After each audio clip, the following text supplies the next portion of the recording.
Саламатсыңарбы балдар? Мына ошентип 4-нче чейрегибиз башталды. Анда эмесе силердин алдыңарда кыргыз тил сабагы. Китеп дептерлериңерди алып, ручкаңарды даярдап алгыла. Анда эмесе бүгүнкү силер менен өтө турган темабыз жер, жемиштер.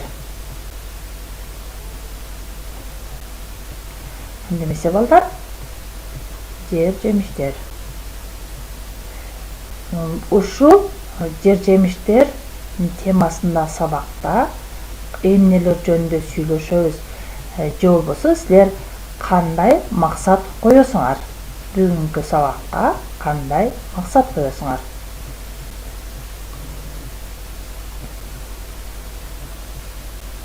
Жакшы. Менин максатым бүгүн силер менен жер, жемиштер жөнүндө сүйлөшөбүз. Алардын кыргызча табышын үйрөнөбүз. Жана кыргызча так жана туура сүйлөгөндү үйрөнөбүз. Азаматтар, анда эмесе дептериңерди ачып, 4-нче чейрек башталгандыгына байланыштуу силер жаңы дептер ачып алсаңар болот. Дептериңердин эң биринчи сызыгына бүгүнкү числону жазып алгыла.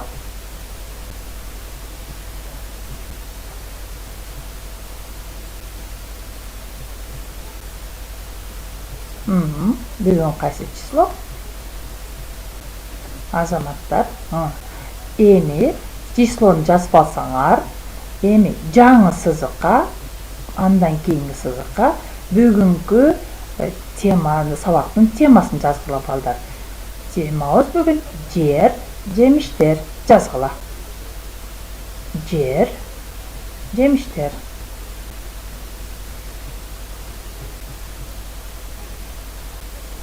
Жер, жемиштер. Жазып койдуңарбы? Анда эмесе балдар, сабакка киришерден мурун келгиле ошол жер, жемиштер жөнүндө сүйлөшөлүк. Адамдар өсүмдүктөрдөн 4 түрдүү азык алышат. Демек, биз жашообузда өсүмдүктөрдөн 4 түрдүү азыктарын алып пайдаланат экенбиз. Анда эмесе биринчи бул дандуу өсүмдүктөр. Бул арпа, буудай, күрүч, гречка жана башка. Жашылчалар, булар картошка, пияз, сабиз жана башкалар. Мөмө жемиштер, бул алма, өрүк, шабдалы, алмурут жана башкалар. Ошондой эле жер жемиштер. Ушул жер жемиштер жөнүндө бүгүн сөз болот балдар. Жер жемиштер алардын көпчүлүгү бадал түрүндө болот. Бадал деген сөздү түшүнөсүңөрбү балдар?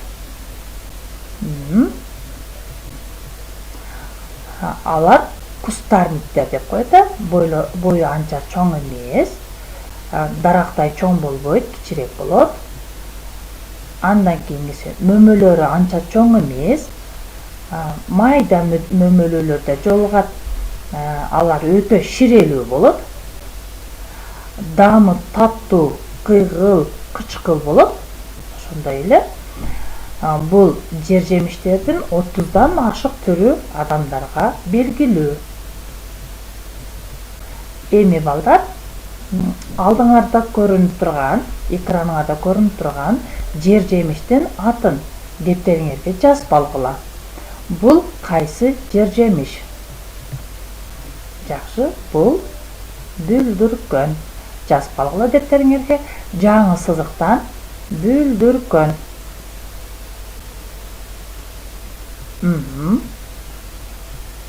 Ал бүлдүркөндүн формасын, дамын, түсүн боюнча сүйлөшөбүз балдар. Ал майда мөмөлүү, таттуу, кырмызы түстө. Жакшы, анда эмесе кийинки жер жемишибизди өтөбүз. Бул малина, бирок малинанын кыргызча аталышын билесиңерби? Ал дамкурай. Жазып алгыла. Дамкурай. Данкурай. Жакшы. Данкурайдагы майда мөмөлүү кызыл түстө, таттуу. Бул бөрү карагат. Жазып алгыла. Бөрү карагат. Бөрү карагатда майда мөмөлүү, ток кызыл, же болбосо кочкул кызыл, кычкылдаамдуу. Жакшы. Кийинки бардыгыңар жакшы тааныйсыңар, бул дарбыз. Жазып алгыла. Дарбыз.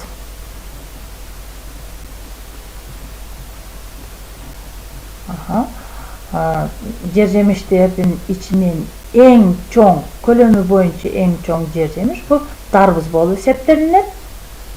Анын сырты жашыл, ичи кызыл, таттуу, даамдуу. Бул силер жакшы билген жүзүм. Жазып алгыла. Жүзүм.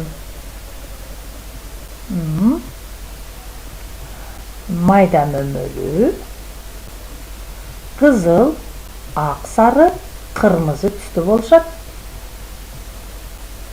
Таттуу даам. Бул колпунай. Жазып алгыла. Колпунай. Колпунайдагы майда мөмөлүү, кызыл, таттуу. Жакшы.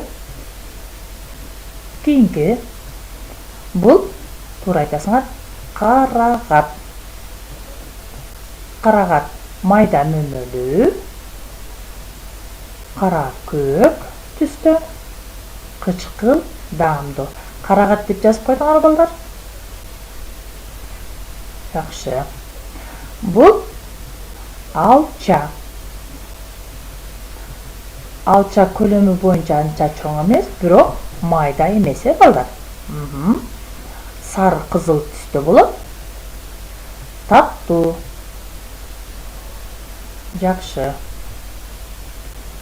Бул чычырканак. Жазып алгыла балдар. Чычырканак. Чычырканак өтө витаминге бай, дарылык касиети бар жер жемиш болуп эсептелинет. Майда мөмөлүү, кычкыл, сары түстө.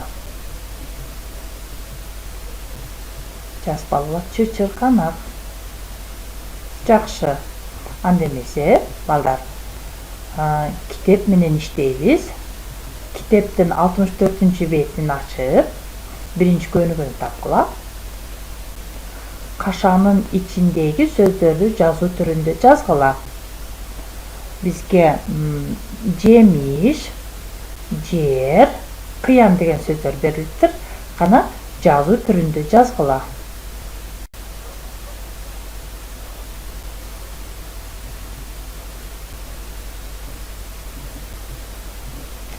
Мындагы жаңы сызыктан жазуу керек.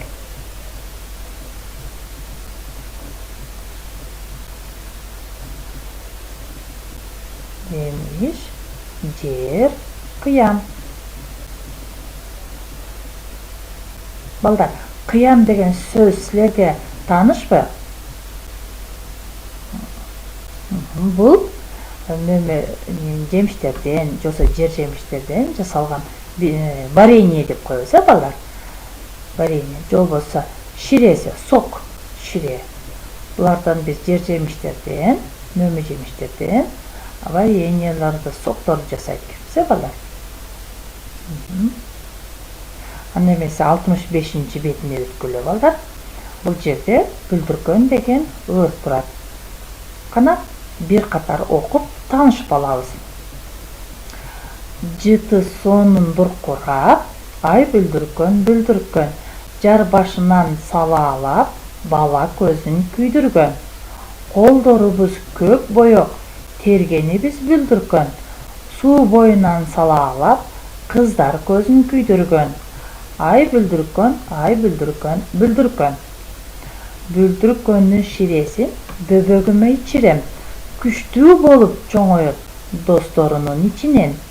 Колдорубуз көк боек, тергенибиз бүлдүркөн. Суу боюна салаалап, кыздар көзүн күйдүргөн. Ай бүлдүркөн, бүлдүркөн. Бул обондуу ыр, ошондуктан азыр силер менен бирге бул ырды ырдайбыз. Колдаша кетебиз. Жер ашкан жөнүдө итти колдаша кетебиз.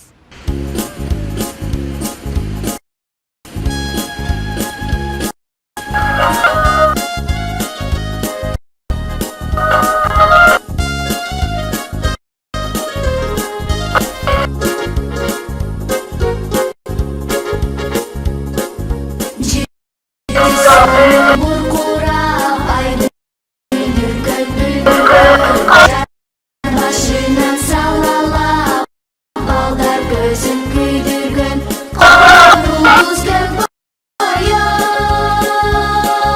denimiz büldürgün. Suya sallalap, kızlar gözün küydürgün. Ay büldürgün, ay büldürgün, büldürgün.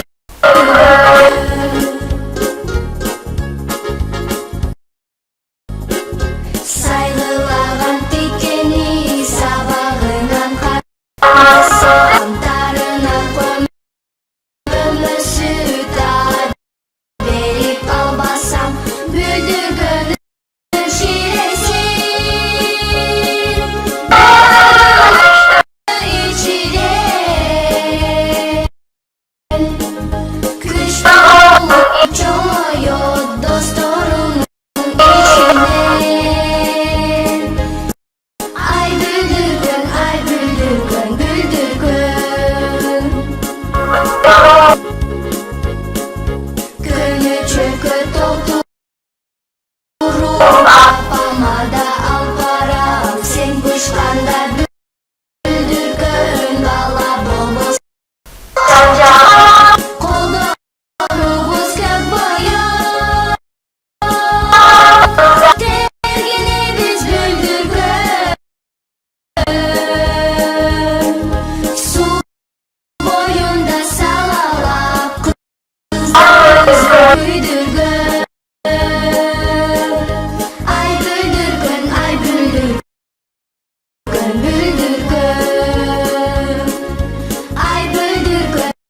Ay büldürgün, büldürgün.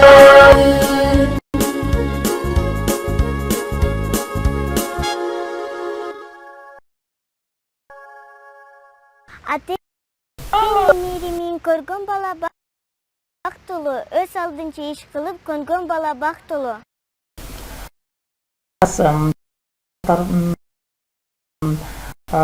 Байланыштуу бир аз үзүлүп болду, бирок жакшылап укуңуңар болушуңар керек балдар. Анда эмесе бүгүнкү сабакты бышыктайбыз. Бүгүнкү өткөн темабыз боюнча суроолорго жооп бергиле.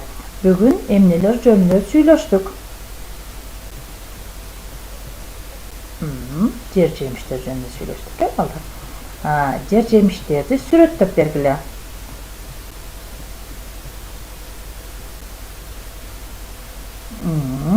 Алар бадал түрүндө болот.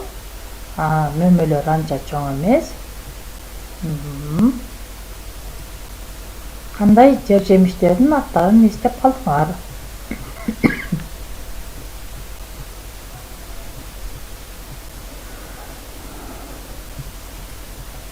Көлөмү боюнча эң чоң жер жемиш кайсы жемиш болуп саналат?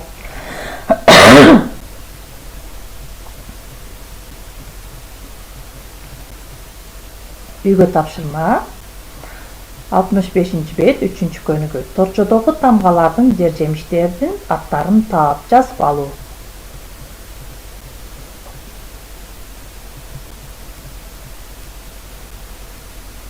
Дагы көрүшкөнчө саламатта калгыла, азаматтар.